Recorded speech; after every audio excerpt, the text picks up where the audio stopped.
What's going on, guys? So I've been getting a lot of questions on how to rig up a wacky rig.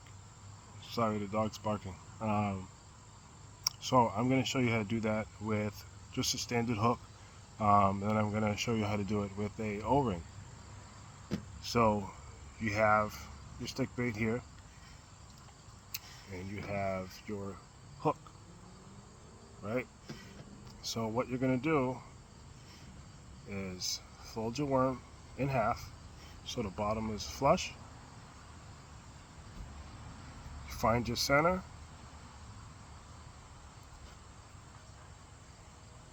put your hook right through the top. And there you go, just like that. So when it falls, it will have that action right there. Then you have your line here. So that's how you do it without the O-ring. This is with the O-ring. You have your tool here. You have your O-rings here. You can take this screw out and add more O-rings. So what you're going to do is you're going to put the more narrow side in first, all the way at the bottom. Then you slide your O-ring up, just like that. Then you take it out. Now you have it right in line, and as you can see, it's dead center. Then you're just going to take your hook, put it right under that O-ring, and it'll sit just like that. It'll fall the same kind of way. You can adjust this if you like. If you want it to have a little bit of different action, you can move it around. This part will now be heavier. The only difference is with the O-ring, your hook is horizontal, right?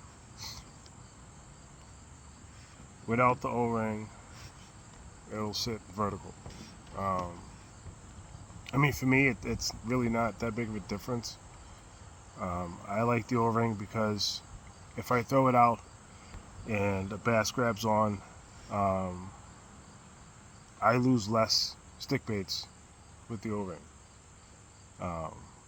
Over time, without the O-ring, and the more bass you hook up, sometimes you forget to readjust your stick bait, and then you'll throw your line out, and then all you see is your stick bait just going in the distance, and then now all you have left is your hook.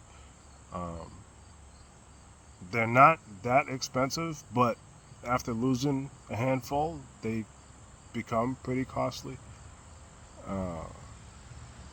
But also keep in mind that depending on the company that you get your stick bait from will determine how much salt you have in your stick bait, which will determine the rate of fall. For example, we all know Gary Yamamoto is the leader in stick baits. That's no question. Their product is great. They have heavy salt. They have great action. But depending on the water temperature, I sort of change to like a Yum Dinger because it doesn't have much salt. So the rate of fall is a lot slower and the action is a lot calmer, I guess you can say, compared to like a Yamamoto, which is boom, boom, boom. That'll create strikes either way, no matter the rate of fall. But I tend to lean more between a Yum Dinger and like a Strike King shimmy stick. It's like the perfect section, if you will, as far as rate of fall for me, for my water. Some people will choose different ones. depending on their rate of their water temperature, which will determine their rate of fall that they'll need. But yeah, that's pretty much it.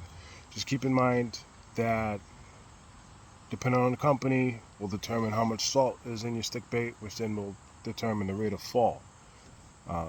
And that's pretty much it. So I hope you guys enjoyed it. Go throw your wacky rig, go catch some bass, and just reel them in.